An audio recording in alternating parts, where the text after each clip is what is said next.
said you that did not Ellen was have a good enough facts person, that that the didn't reach their allegations were level of being blown out journalism. of proportion. How do we know going that through this is not just, they're saying it's an axe to grind And he was on your hiding part. so much, and there must So have been the a lot of book shame in is, that. as I said, And fair and even generous to them. At he was every wrestling turn, there with a was lot a inside very himself, and he was extensive trying to fact-checking process to make self-medicate sure every and one of cope the with all rebuttals those is in there. feelings Because because he the didn't Harvey want to story put it didn't on run on anyone. NBC. Two people Ultimately took connected it to Ellen, Ultimately gone took it within to New 4 Yorker, months of and her wasn't showing. renewed. Both Obviously, the officially producer who closed. worked on Both that story families had a working still level, sitting put with out a unanswered piece in the last few questions. days And then, a corroborating few that, months saying after we Twitch's were death, the ordered to files stop. dropped, and every that is the single point, one Gail. of those There are questions came untruths being roaring put back. out by Before we get to what NBC. the There's Epstein lies in files that actually statement that say, wouldn't there is fact-check. They one admitted person to in us this they never story who has fact-checked been any of these almost memos that you completely referred to, overlooked. A rebutting woman this. who was there from the very They are beginning, who concealing the watched the fact transformation that they happen in actively real ordered time. us to Ricky always defended himself the same way. He said he jokes about public behavior, hypocrisy, and celebrity culture.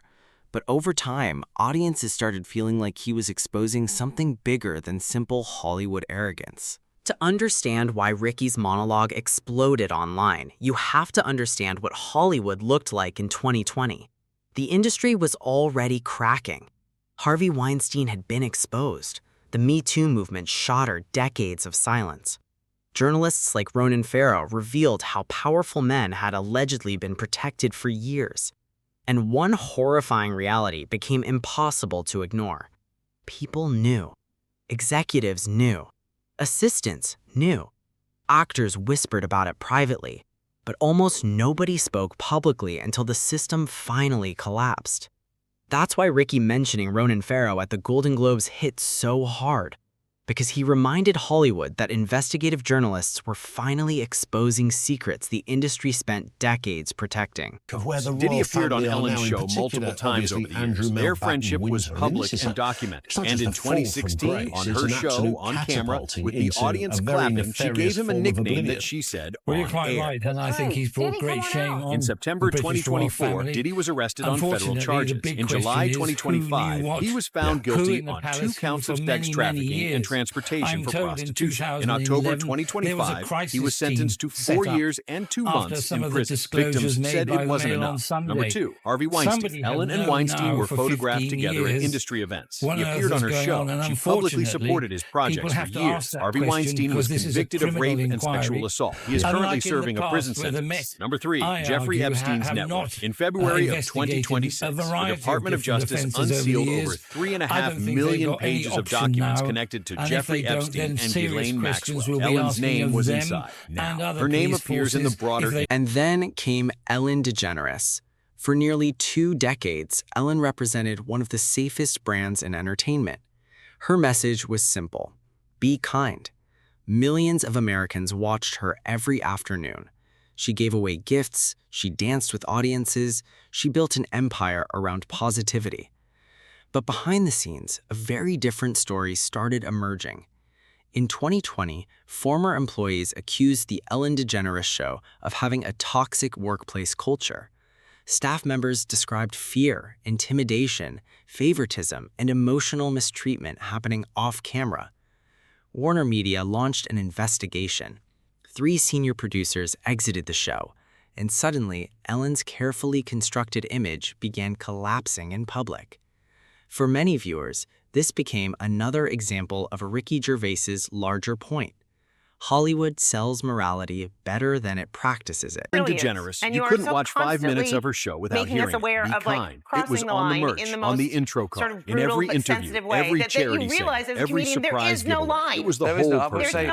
America's daytime sweetheart. The woman who danced into your living room every afternoon and told everybody to just be a little nicer to each other. For 19 years, that was the deal. You tuned in. She danced. She gave away cars. She hugged strangers. She cried with guests on cue. You felt good about yourself for watching it. Then in 2020, 36 former employees went to BuzzFeed, and what they described was not kind. One of them was a producer who had worked with Ellen for years, not a junior assistant, not an intern, a producer. She sat on camera and she said it plainly. Because just because you're joking about something, it doesn't mean you're anti it. And she wasn't the only one. Former employee after former employee described the same environment, a culture of fear running beneath the surface of the opposition show on television for years. No, exactly. Yeah, and I hate that when people think that a joke is the window to the comedian's true soul. I'll pretend to be left wing. I'll pretend to be right wing. Walked on eggshells at the Be Kind show. Whatever Warner makes the Media joke launched a funnier. full investigation. And most people know 3 that. executive But it's like producers some were people who- fired. they The wanna be allegations offended. included They go, "That's terrible, you inappropriate shouldn't joke touching, about that." racial I once tweeted a thing discrimination, saying, and a "What's the one culture of thing you should fear never that joke had about?" reportedly 1,000 been in different place answers. for years. In September And that was my 2020, set Ellen list. sat And down you on her own one-handed show tweet, and which is addressed very it on air for the first time. Gervais is not a Hollywood insider.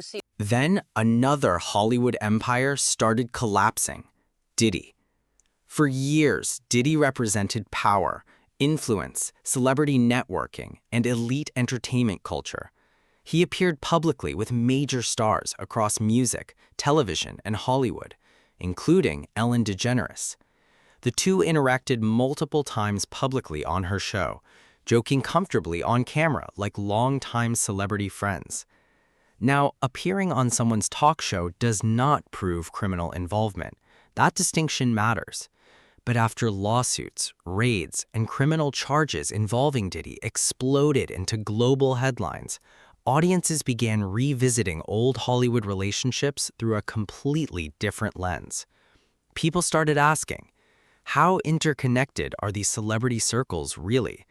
And more importantly, how much did powerful people know about each other behind the scenes? No, but I did see the one clip him saying, don't virtue signal. Just come out here and get your little prize. Go off because nobody cares about your opinion. If you do win an award tonight, don't use it as a platform to make a political speech, right? You're in no position to lecture the public about anything. You know nothing about the real world. Most of you spent less time in school than Greta Thunberg. So if you win, come up, accept your little award, thank your agent and your God, and off. The Epstein scandal transformed public trust forever, because it exposed how one man moved through elite circles for years while allegedly abusing power on a massive scale.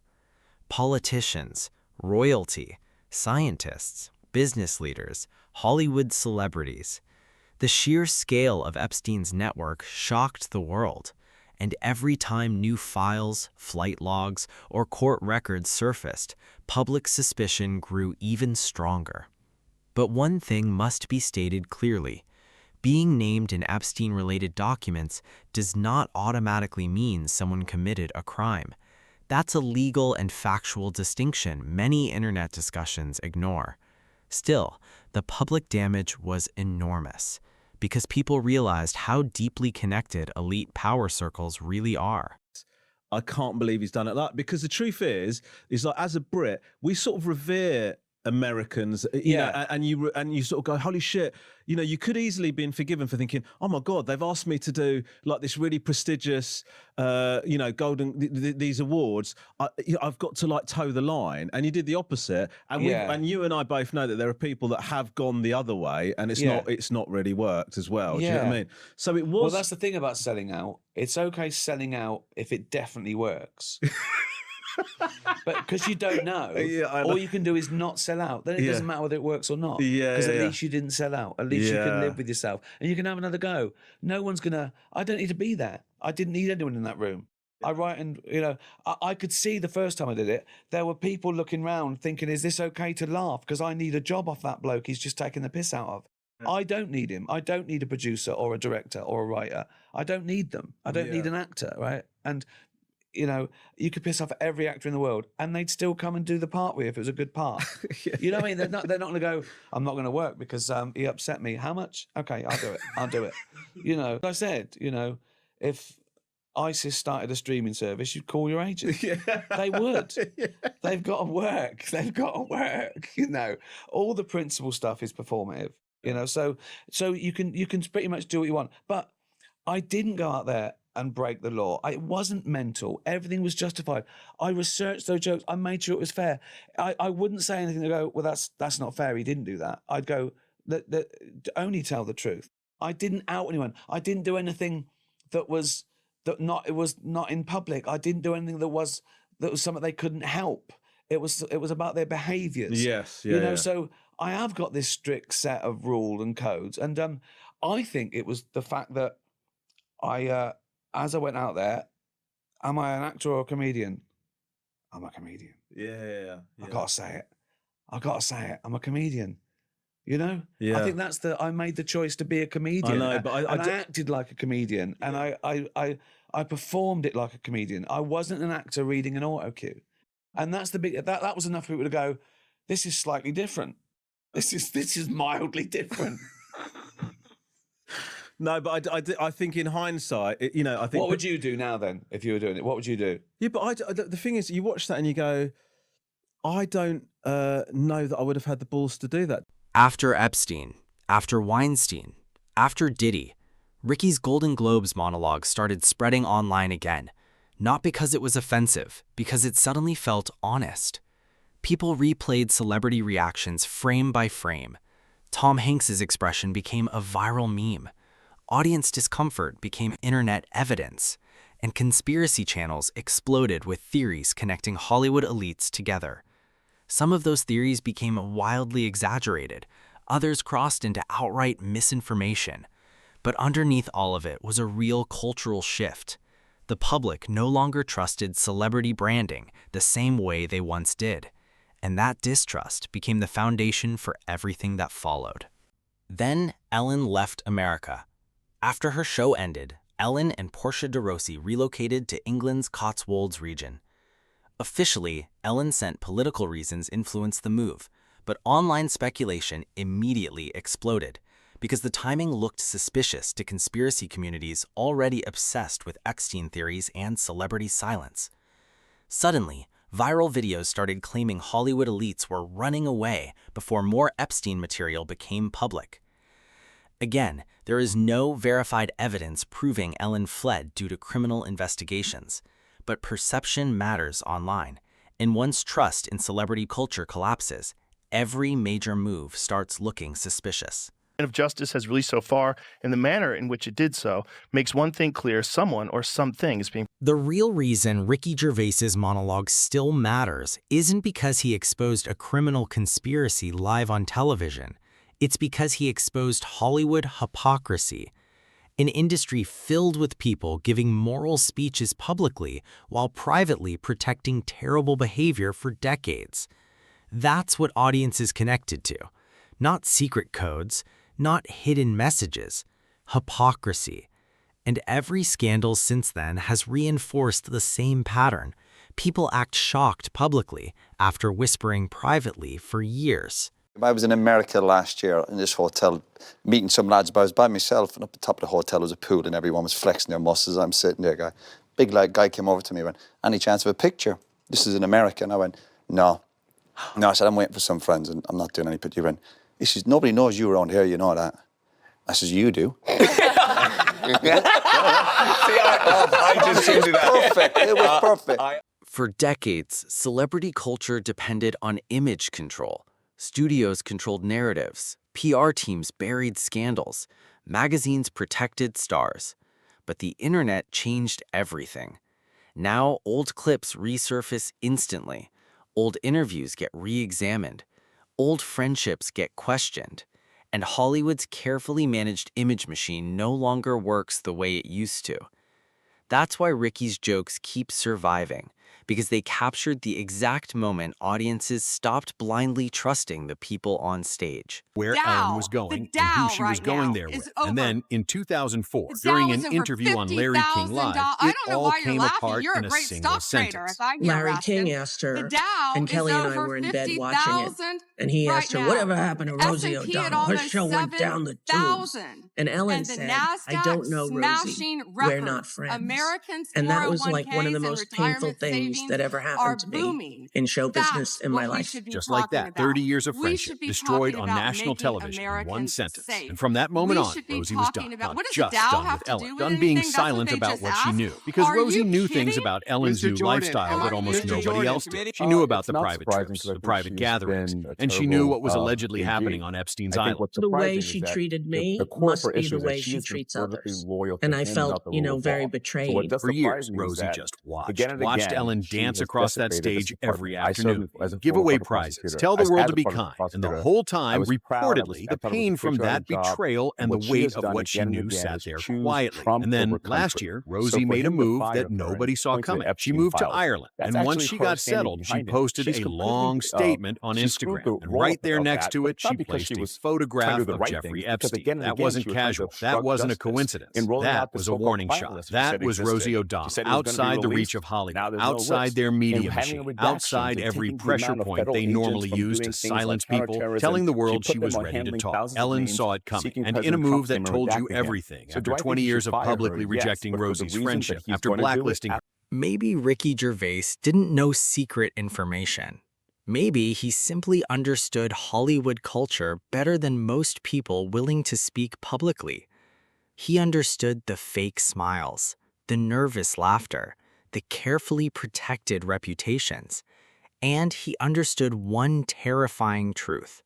The most dangerous thing you can do in Hollywood is embarrass powerful people publicly.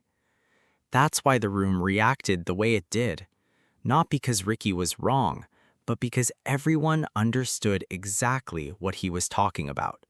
So, what do you think? Was Ricky Gervais simply roasting celebrities? Or was he exposing the culture Hollywood desperately tries to hide?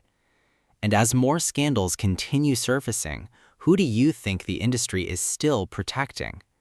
Drop your thoughts below, and subscribe for more deep Hollywood investigations, celebrity scandals, and untold industry stories, because this story is far from over.